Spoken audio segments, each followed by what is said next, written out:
Les invitamos a meditar con nosotros con el libro Hablar con Dios, de Francisco Fernández Carvajal.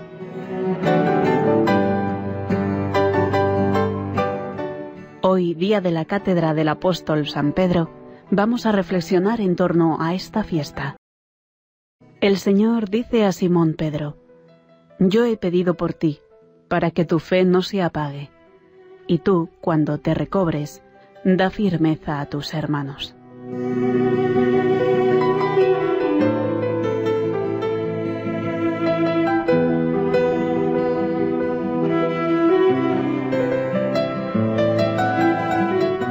La voz cátedra significa materialmente la silla desde donde enseña el maestro. En este caso el obispo, pero ya los santos padres la utilizaban como símbolo de la autoridad que tenían los obispos, y especialmente la sede de Pedro, la de Roma.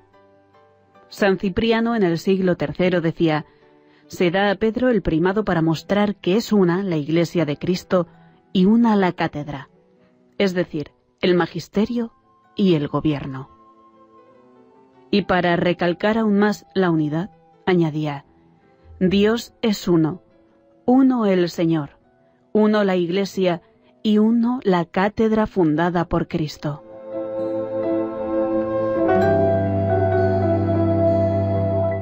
Como símbolo de que Pedro había establecido su sede en Roma, el pueblo romano tenía un gran aprecio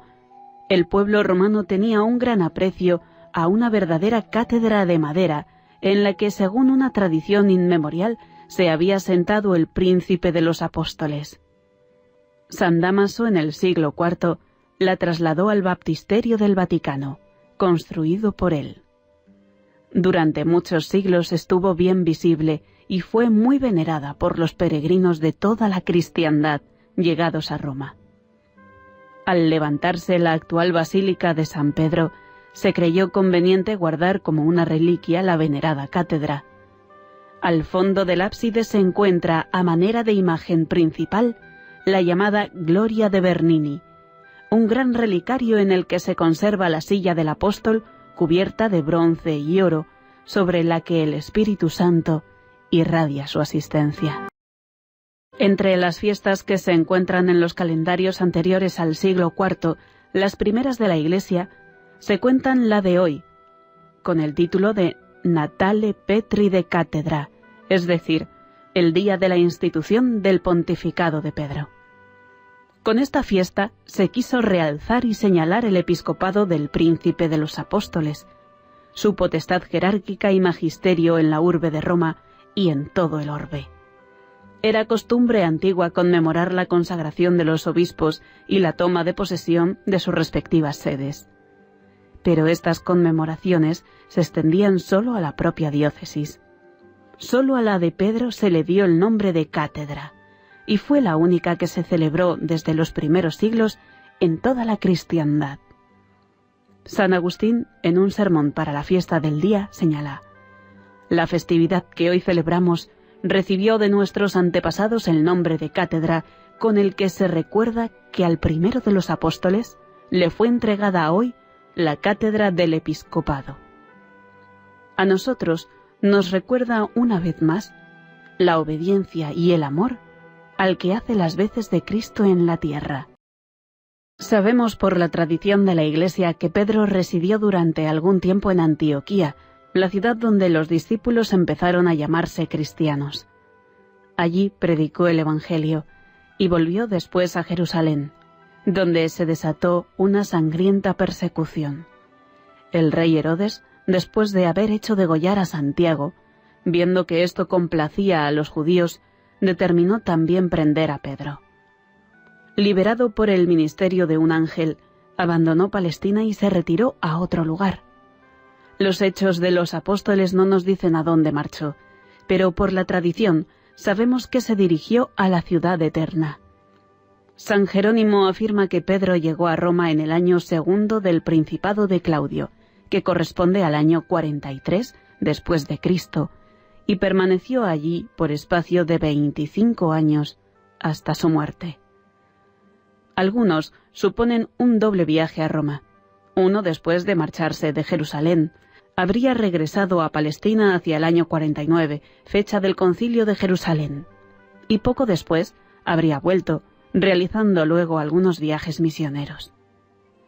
San Pedro llegó a esta ciudad, centro del mundo en aquel tiempo, para que la luz de la verdad, revelada para la salvación de todas las naciones, se derramase más eficazmente desde la misma cabeza por todo el cuerpo del mundo. Así lo afirma San León Magno. Pues ¿de qué raza no había entonces hombres en aquella ciudad? ¿O qué pueblos podían ignorar lo que Roma enseñase? Este era el lugar apropiado para refutar las teorías de la falsa filosofía, para deshacer las necedades de la sabiduría terrena, para destruir la impiedad de los sacrificios. Allí, con suma diligencia, se había ido reuniendo todo cuanto habían inventado los diferentes errores. El pescador de Galilea se convirtió así en fundamento y roca de la Iglesia y estableció su sede en la ciudad eterna. Desde allí predicó a su Maestro como lo había hecho antes en Judea y en Samaria, en Galilea y en Antioquía. Desde allí, esta cátedra de Roma gobernó a toda la Iglesia, adoctrinó a todos los cristianos y derramó su sangre, confirmando su predicación a ejemplo de su Maestro.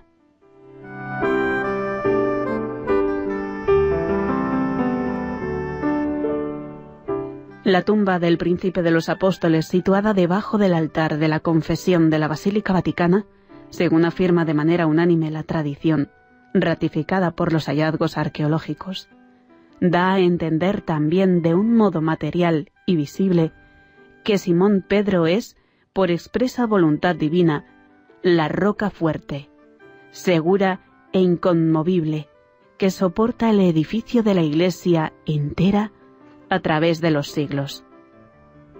En su magisterio y en el de sus sucesores resuena infalible la voz de Cristo y por eso está cimentada firmemente nuestra fe. El Evangelio de la Misa recoge las palabras de Jesús en Cesarea de Filipo, en las que promete a Pedro y a sus sucesores el primado de la Iglesia. Tú eres Pedro, y sobre esta piedra edificaré mi Iglesia, y el poder del infierno no la derrotará. Te daré las llaves del reino de los cielos. Lo que ates en la tierra quedará atado en el cielo, y lo que desates en la tierra quedará desatado en el cielo. Exclama San Agustín: bendito sea Dios, que ordenó exaltar al apóstol Pedro sobre la Iglesia. Es digno honrar a este fundamento, por medio del cual es posible escalar al cielo. Desde Roma, unas veces a través de escritos y otras personalmente o por enviados suyos, consuela, reprende, fortalece en la fe a los cristianos que crecen ya por todas las regiones del Imperio Romano. En la primera lectura de la misa se dirige con cierta solemnidad a los pastores de diversas iglesias locales de Asia Menor. Les exhorta a cuidar amorosamente de quienes les están encomendados. Y dice: sed pastores del rebaño de Dios que tenéis a vuestro cargo, gobernándolo no a la fuerza, sino de buena gana, como Dios quiere, no por sórdida ganancia. Estas exhortaciones nos recuerdan las de Jesús hablando del buen pastor, y las que le dirigió después de su resurrección: apacienta mis corderos, apacienta mis ovejas.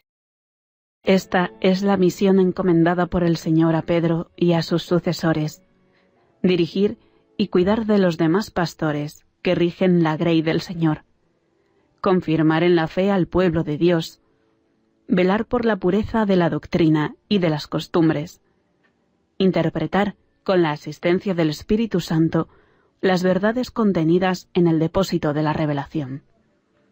Por lo cual, según escribe en su segunda carta, no cesaré jamás de recordaros estas cosas, por más que las sepáis y estéis firmes en la verdad que ya poseéis, pues considero que es mi deber estimularos con mis exhortaciones, y procuraré que aún después de mi partida podáis recordar estas cosas en todo momento. La fiesta de hoy nos ofrece una oportunidad más para manifestar nuestra filial adhesión a las enseñanzas del Santo Padre, a su magisterio, y para examinar el interés que ponemos en conocerlas y en llevarlas a la práctica. El amor al Papa es señal de nuestro amor a Cristo, y este amor y veneración se han de poner de manifiesto en la petición diaria por su persona y por sus intenciones. El Señor lo conserve y lo vivifique, y le haga feliz en la tierra, y no permita que caiga en manos de sus enemigos. Este amor se ha de señalar aún más en determinados momentos, como cuando realiza un viaje apostólico, en la enfermedad, cuando arrecian los ataques de los enemigos de la Iglesia, cuando por cualquier circunstancia nos encontramos más próximos a su persona. Católico, apostólico y romano. Me gusta que seas muy romano y que tengas deseos de hacer tu romería, videre Petrum, para ver a Pedro. Así concluye nuestra meditación de hoy, basada en el libro Hablar con Dios, de Francisco Fernández Carvajal. Hoy, día de la fiesta de la Cátedra de San Pedro, en torno a esta festividad.